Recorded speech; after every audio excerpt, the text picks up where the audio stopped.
día de hoy vamos a desarrollar un nuevo capítulo: clasificación de los seres vivos.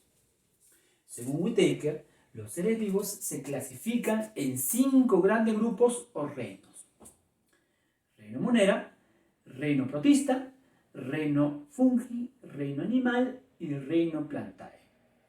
Aspectos morfológicos y fisiológicos permitieron clasificar a los seres vivos en estos 5 grandes grupos o reinos.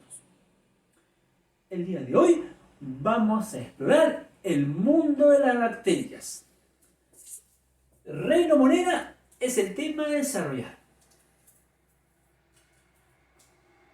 Posteriormente, en el año 1977, Carlos Woese, el microbiólogo Carlos Woese, desarrolló análisis moleculares que permitieron distinguir 2 tipos de bacterias: las eubacterias y las arqueobacterias. Según análisis moleculares, existen estos 2 grandes grupos. Y posteriormente se va a dilucidar y a determinar de que los seres vivos se encuentran en 3 grandes grupos. Los 2 grupos que hemos mencionado están conformados por las eubacterias y las arqueobacterias, que incluyen en el reino monera. Los 4 reinos restantes se van a encontrar en el tercer grupo denominado Eukarya. En conclusión, los seres vivos se encuentran agrupados en 3 dominios: dominio eubacteria, dominio eubacteria, que conforman el reino monera, y los 4 reinos restantes, que es el protista, el fungi, el animal y el plantae, conforman al dominio Eukarya. Esta nueva clasificación, desarrollada por Carlos Woese, y Sidney Fox, permitieron dilucidar aspectos muy importantes en la clasificación de los seres vivos. Vamos a empezar a desarrollar las características generales de las eubacterias. En general, las bacterias son organismos microscópicos y su material hereditario, su ADN, se encuentra esparcido en su interior. No hay un límite, no hay una envoltura que lo encierre o lo ordene. Ellos no presentan envoltura nuclear, carecen de núcleo. Por lo tanto, son células procarióticas. Pro significa sin, ausencia, y cariota significa núcleo, o sea, no presentan núcleo. A diferencia de los demás grupos, de los demás reinos, que sí presentan células eucarióticas. O sea, tienen núcleo, estas células presentan núcleo, a diferencia de las bacterias que no presentan núcleo. Entonces, las 2 características que acabo de mencionar es justamente su tamaño microscópico y la ausencia de núcleo. Por eso son células procarióticas, ¿no? La otra característica de las bacterias es que son generalmente unicelulares, es decir, están conformadas por una sola célula. Algunas de ellas forman colonias o filamentos, ¿no?, que vamos a observar más adelante. Ahora sí, vamos a iniciar a desarrollar el primer grupo, ¿no?, las eubacterias. Eubacterias, y lo vamos a desarrollar también junto con las cianobacterias, que conforman el mismo grupo, ¿no? Pero las eubacterias, en general, son bacterias que presentan ciertas características importantes, y principalmente en su envoltura y en su citoplasma. Y es lo que vamos a desarrollar en este momento, ¿no? En cuanto a su envoltura, ya sabemos que toda célula presenta una envoltura llamada membrana celular, que está representada aquí con color azul, ¿no? La membrana celular, como ustedes saben, tiene la función de regular el transporte de sustancias en la célula. La segunda envoltura es la pared celular, que las presentan también las células eucarióticas. Algunas células eucarióticas presentan pared celular, como las plantas y como los hongos, ¿no? Pero la diferencia que es esta pared celular es que presenta una molécula llamada peptidoglucano. Es decir, son proteínas cortas unidas a glúcidos, ¿no? Esta pared celular tiene la función de regular las presiones internas del citoplasma, ¿no? En el citoplasma hay grandes cantidades de agua que ejercen presión sobre la membrana y la membrana puede tender a romperse, ¿no? Entonces, pero la pared celular justamente regula estas presiones internas. Entonces, la función de la pared celular es la protección, ¿no? La tercera envoltura, que es única de las células procarióticas, de las bacterias, es la cápsula. La cápsula es una envoltura, ¿no? Una envoltura que tiene función de camuflaje o de escondite. Permite la evasión de los antibióticos y del sistema inmune. Estas bacterias, cuando causan enfermedades, cuando son parásitos, ¿no? Causan enfermedades, van a activar el sistema inmune del organismo que van a parasitar. Pero la cápsula le va a ayudar a que no sean identificadas, no sean eliminadas, ¿no? Entonces tiene una importancia vital en la evasión del sistema inmune y los antibióticos, la cápsula, ¿no? Pero también la cápsula sirve como sistema de anclaje, ¿no? De fijación, ¿no? En el órgano que van a infectar, ¿no? Pueden alojarse en la capa mucosa digestiva o respiratoria, ¿no? Y ahí se van a fijar mediante la cápsula. Algunas bacterias presentan unos apéndices cortos, ¿no? Que se van a encontrar en toda la superficie de la pared celular, ¿no? Y estos apéndices cortos se denominan cilios. Su función principalmente es el movimiento, ¿no? Los cilios van a permitir el movimiento de las bacterias.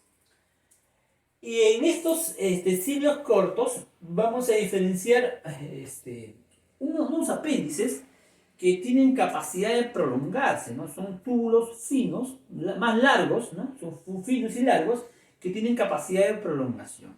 Estos apéndices largos o contráctiles es un órgano sexual llamado pili, y justamente está aquí, ¿no?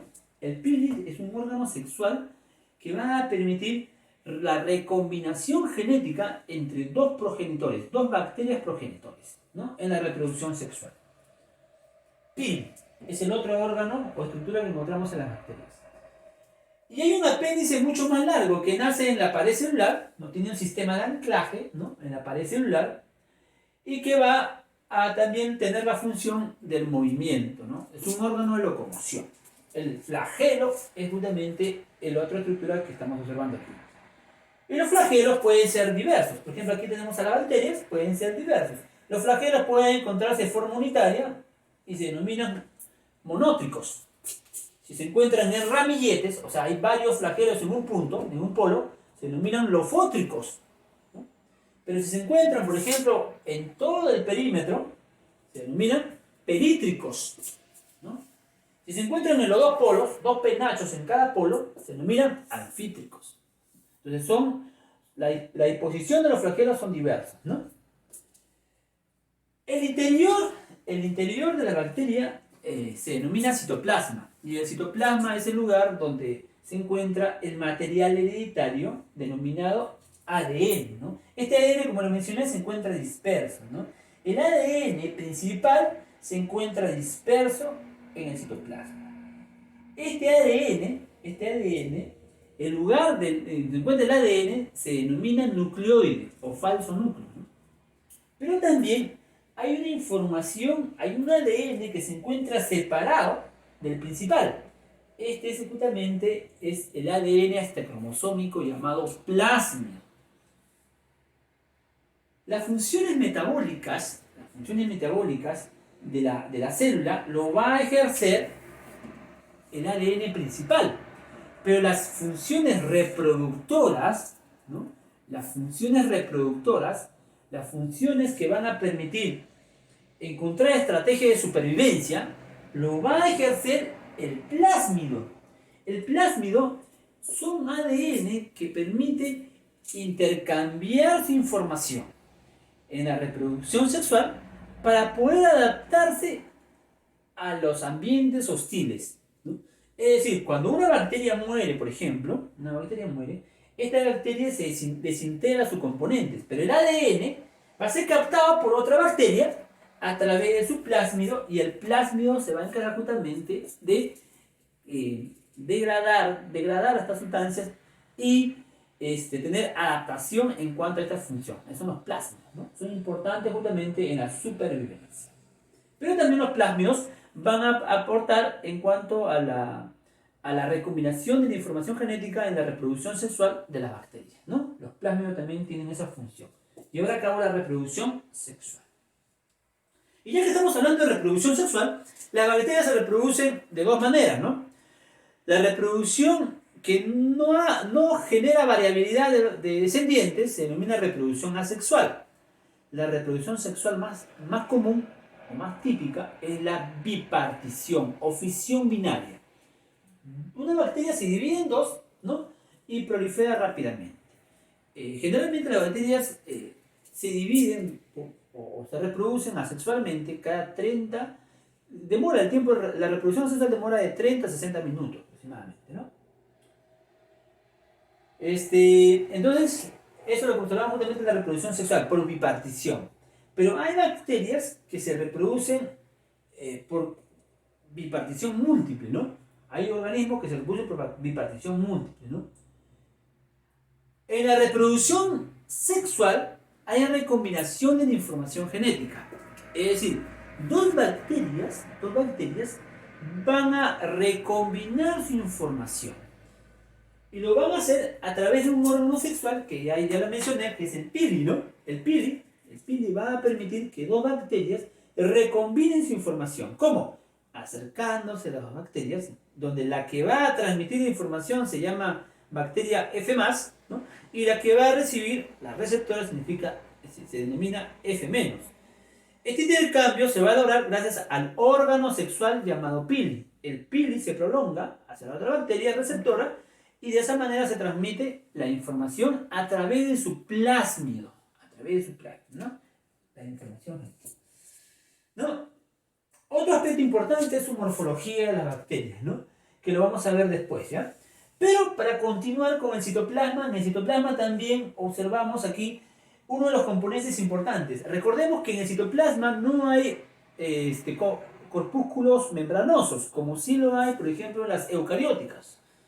Ahí tenemos, por ejemplo, mitocondrias, el cloroplasto, ¿no? Y así sucesivamente, ¿no? Aquí no hay corpúsculos membranosos, aquí hay corpúsculos proteicos, y estos corpúsculos proteicos son los ribosomas. Hay grandes cantidades de ribosomas, pero estos ribosomas son mucho más pequeños que las células eucarióticas. Y aquí tenemos también algunas sustancias como glucógeno y almidón, que se almacenan justamente en el interior del citoplasma, ¿no? También hay sustancias polisacáridas, ¿no? Hay sustancias lipídicas, ¿no? Hay también, también algunas bacterias que tienen la capacidad de poder flotar, ¿no? Como las cianobacterias, tienen gases, ¿no? Como reserva para poder sumergirse en el agua, ¿no? Y también vamos a hablar justamente ahora de la pared celular. Justamente esta imagen nos permite representar la pared celular de las bacterias. Hay dos tipos de pared celular. Bueno, esta pared celular fue clasificada de acuerdo a una observación que había desarrollado, ¿no? El físico ganés Gram, ¿no? Gram había desarrollado un experimento donde pudo evidenciar dos comportamientos diferentes en una bacteria. Él agarró una muestra de bacterias y lo inoculó con el tinte violeta, ¿no? Inoculó violeta y observó que al cabo de unos minutos algunas bacterias se teñieron de color violeta. Bueno, no está sencillo, ¿no? En verdad hay todo un procedimiento, ¿no? Se le incorporó tinte violeta, ¿no? Se le enjuagó, se le echó otro colorante que es el rojo de safranina, ¿no? Y se le echó de nuevo agua, ¿no? Y así sucesivamente. Hizo varios procedimientos. Pero aquí la parte fundamental es la tinción que alcanzan estas bacterias. ¿Por qué? Porque se observó que hay un grupo de bacterias que se tiñeron de color violeta y hay otro grupo que no se tiñeron de color violeta. Las que se tiñeron de color violeta se denominaron gram positivas. Las que no se tiñeron se denominaron gram negativas. Pero ¿a qué se debe ese comportamiento de las bacterias? Se debe justamente a su composición química. Las bacterias que absorbieron el tinte violeta y lo retenieron en su citoplasma es porque justamente su pared celular es gruesa, que no le permite que la tinte violeta pueda salir. Las bacterias que tienen una pared celular delgada van a ingresar la tinte violeta, pero van a salir rápidamente, ya que la pared delgada no impide que se retenga el color violeta. Y se van a teñir de rojo de safranina, ¿no? De color rojo.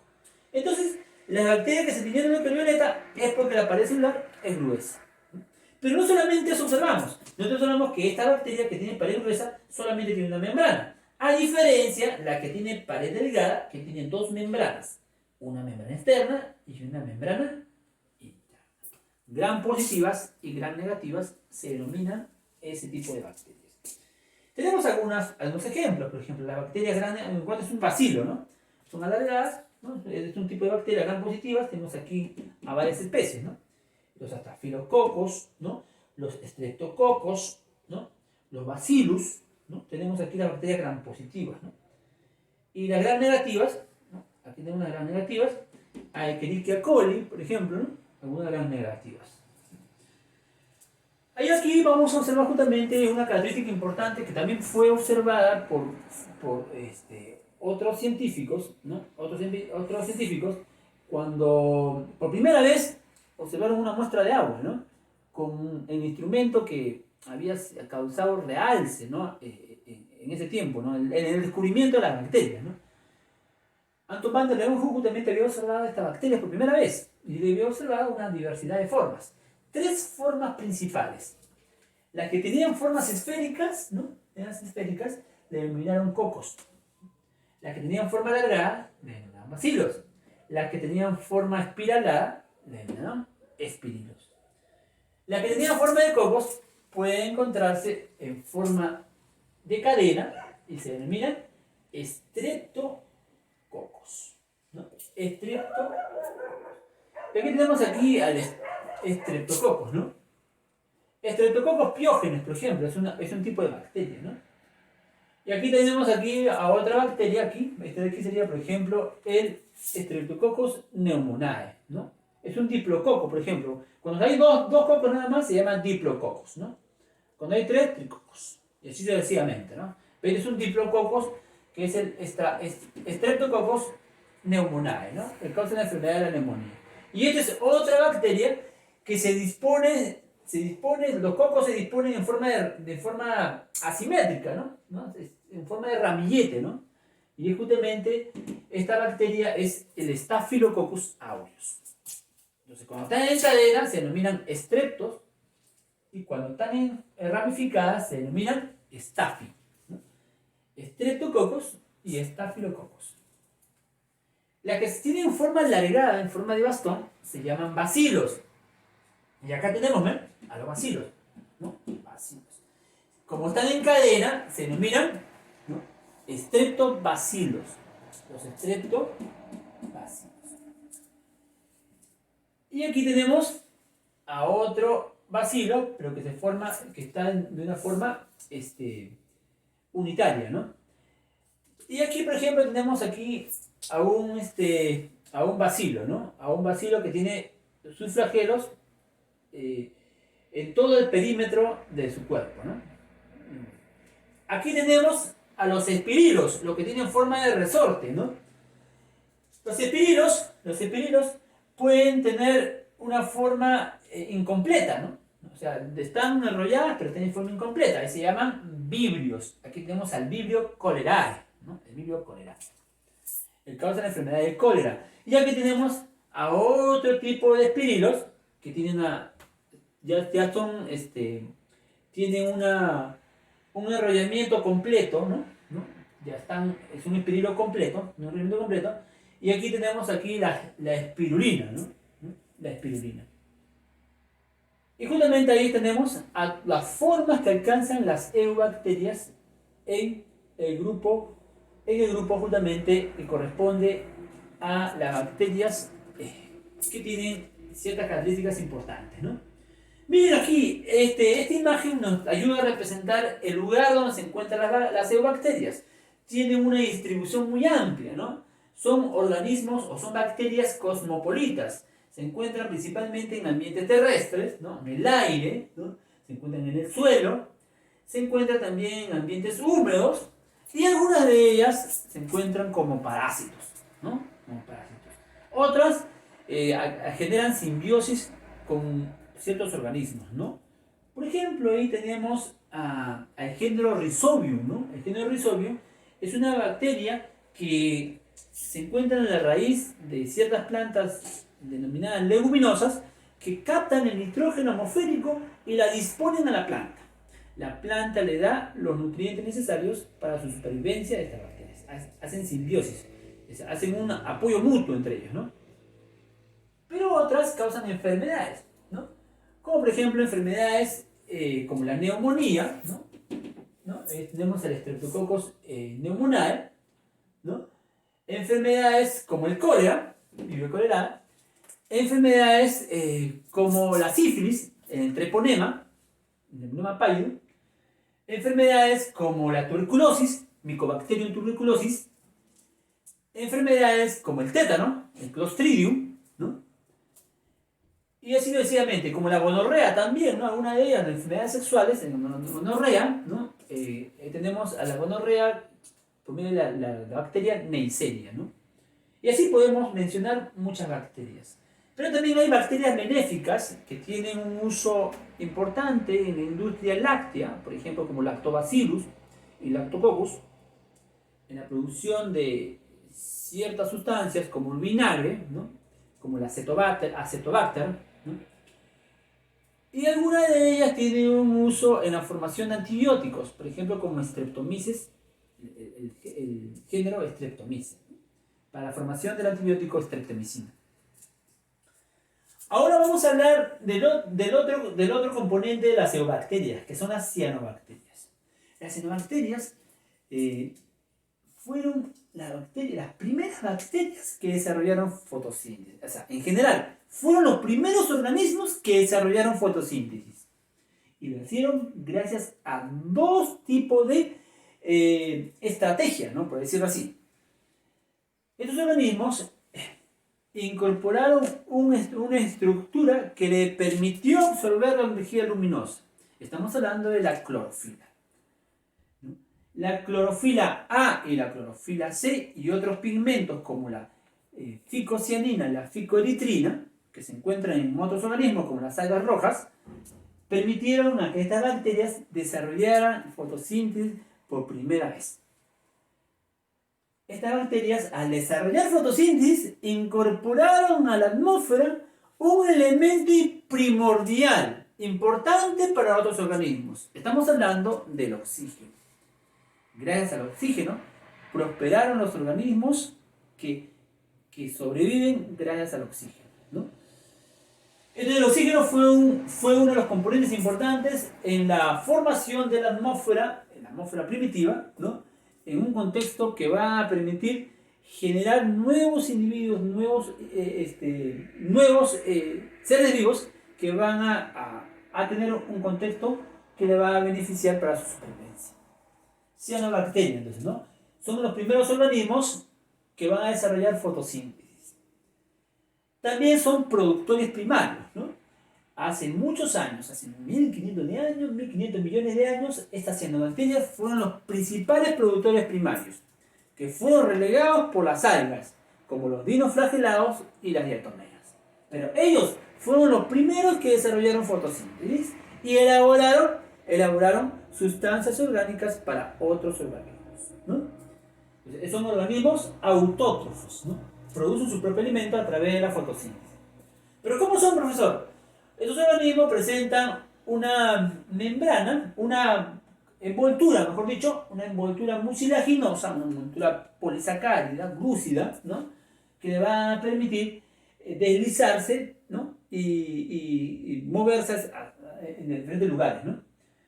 Es la formación de una envoltura mucilaginosa es la característica de estas cianobacterias. pared celular, ¿no? Tienen una pared celular. También pueden presentar en formas unitarias, ¿no? Pueden ser unicelulares, pero la mayoría son pluricelulares, ¿no? Forman colonias, mejor dicho, ¿no? No son pluricelulares, no forman colonias. Tienen un agregamiento de células formando colonias filamentosas o colonias ramificadas, ¿no? Como lo observamos aquí. Y aquí tenemos algunas especies, ¿no? Las filamentosas, aquí, por ejemplo, aquí tenemos a oscilatoria, es una cianobacteria filamentosa, y acá tenemos a una bacteria colonial, ¿no? Ramificada, o globular, mejor dicho, esta bacteria globular es el Clococcus, ¿no? Clococcus. Aquí tenemos a otra bacteria, que es la anabaena. Esta bacteria, cianobacteria, presenta una estructura aquí que observan acá, ¿no? Una estructura globosa, ¿no? Que parece que tiene gas en el interior, ¿no? Pero en verdad esa estructura que están ahí tiene una importancia vital en estas bacterias, y que ya lo he mencionado, ¿no? Que es la fijación de nitrógeno atmosférico. La fijación de nitrógeno atmosférico va a ser importante para convertir el nitrógeno atmosférico en un nitrógeno nutritivo. Formación de nitrato en los suelos. Va a nitrificar el nitrógeno atmosférico en nitrato. Y este nitrato va a estar disponible para las plantas, ¿no? Entonces, la elaboración de nitrato lo va a hacer a partir de esta estructura denominado heterocistes, ¿no? Los heterocistes, así se llama.